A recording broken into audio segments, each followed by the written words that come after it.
창세기 백문백답, 하나님의 택하심과 택하지 않으심. 여러분의 구독, 좋아요, 알림, 댓글은 이 사역에 큰 힘이 됩니다.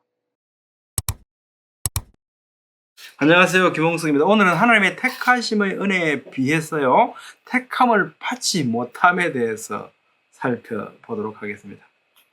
지난 시간에는 창세전에 그리스도 안에서 우리를 택하신 하나님의 은혜를 확인했지 않습니까? 이에 따라서 피해갈 수 없는 질문이 있죠. 그렇다면 택함받지 못한 사람, 생명책에 이름이 기록되어 있지 않은 사람, 그들에 대한 질문인데, 이것은 곧 하나님에 대한 질문입니다.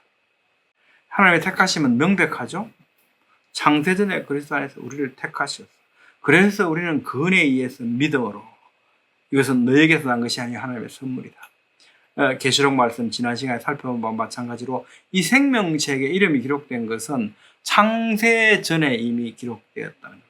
창세가 시작될 세상을 창세 이후로는 그 생명책에 이름이 기록된 자가 아무도 없다고 말씀하잖아요.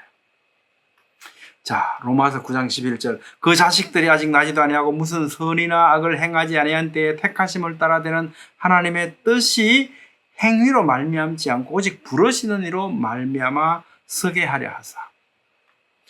그런즉 이와 같이 지금도 은혜로 택하심을 따라 남은 자가 있느니라. 만일 은혜로 된 것이면 행위로 말미암지 않음이니 그렇지 않으면 은혜가 은혜되지 못하느니라. 그런즉 어떠하냐? 이스라엘이 구하는 그것을 얻지 못하고 오직 택하심을 입은 자가 얻었고 그 남은 자들은 우둔하여 졌느니라. 그러니까 만일 은혜로 된 것이면요, 행위로 말미암지 않음이라는 겁니다. 만약에 그렇다면 그가 의롭기 때문에, 완전하기 때문에 라고 한다면 그것은 더 이상 은혜가 되지 못한다. 은혜가 아니라는 겁니다. 오직 전적으로 하나님께서 택하심이라는 겁니다. 데살로니가 후서 2장 13절, 주께서 사랑하시는 형제들아, 우리가 항상 너희에 관하여 마땅히 하나님께 감사할 것은 하나님이 처음부터 너희를 택하사 성령의 거룩하게 하심과 진리를 믿음으로 구원을 받게 하심이니. 그렇죠? 하나님이 처음부터 택하셨어요. 믿게 하시고 구원을 주셨다. 디모데후서 1장 9절 말씀, 하나님이 우리를 구원하사 거룩하신 소명으로 부르심은 우리의 행위대로 하심이 아니요 오직 자기의 뜻과 영원 전부터 그리스도 예수 안에서 우리에게 주신 은혜대로 하심이라고 말씀합니다. 사도행전 4장 28절에도 하나님의 권능과 뜻대로 이루려고 예정하신 그것을 행하려고, 로마서 8장 29절 30절, 하나님이 미리 아신 자들을 또한 그 아들의 형상을 본받게 하기 위하여 미리 정하셨으니, 고린도서 2장 7절, 하나님이 만세전에 미리 정하신 것이라. 하나님의 택하심은 은혜임이 분명하죠. 그럼 우리는 하나님께 왜 택하심과 택하시지 않음이 있느냐고 원망할 수 있는 존재입니까? 우리가 그런 존재입니까? 머두셀라는 969세를 살았어요. 모세는 120세를 살았답니다. 우리는 몇 살 살까요? 모르죠. 머두셀라 할아버지는 900살 넘어서 사는데 우리는 왜 이렇게 빨리, 우리 이렇게 불만합니까? 불만할 수 있습니까? 아무도 불만 안 하죠. 불만 못 하죠. 그렇죠. 하나님께서 우리를 만드신 분이잖아요. 우리는 만들어진 존재란 말이에요.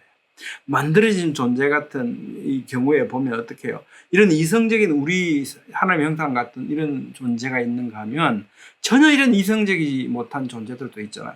그들도 다 하나님의 만드신 바잖아요. 그런데 우리에게는 이렇게 독특하게도 이런 지성, 이성, 양심 이런 걸 주셨거든요. 우리는 그만큼 많이 받은 존재일 뿐인 거죠.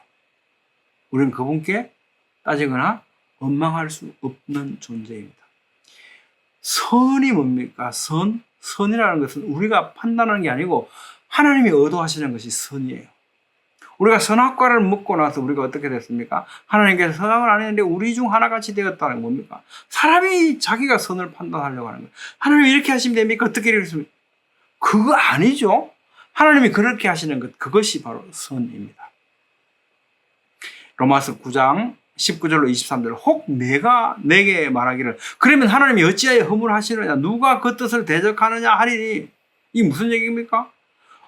생명책에 기록된 자가 있고 안 된 자가 있고 하나님이 택한 자가 있고 안 택한 자가 있는데 그러니까 그거는 하나님이 그렇게 하신 거지 왜 우리에게 그런 어떤 이 책임을 묻습니까? 이렇게 따질 수 있냐 이 말씀이에요.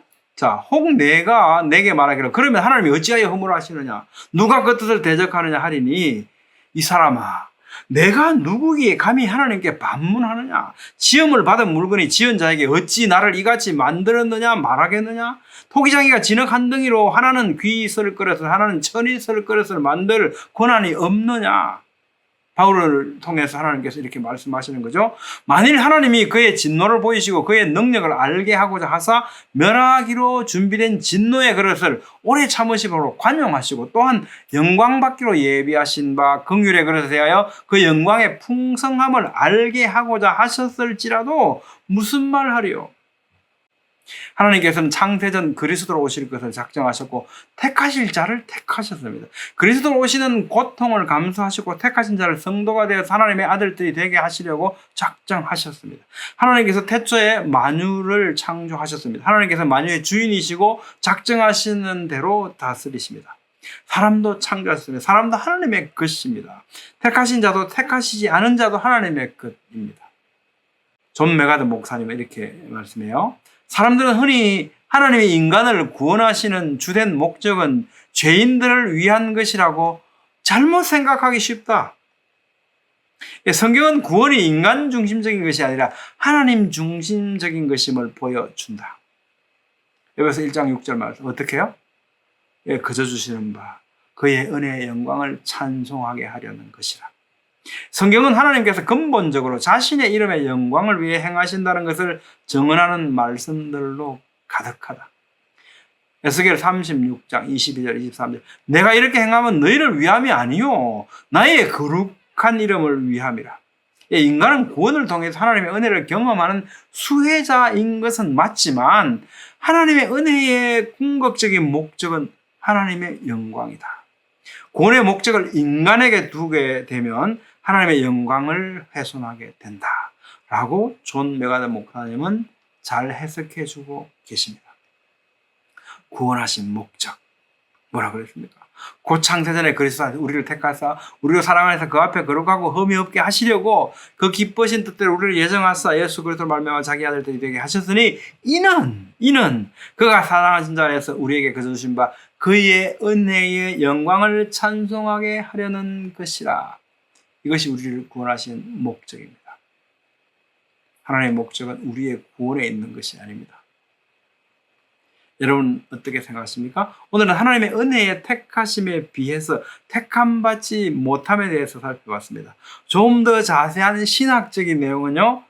창세기 병문부의 답 제95강을 참고하시기 바랍니다. 다음 시간에는 노아 당시의 시대상에 대해서 살펴보겠습니다. 감사합니다.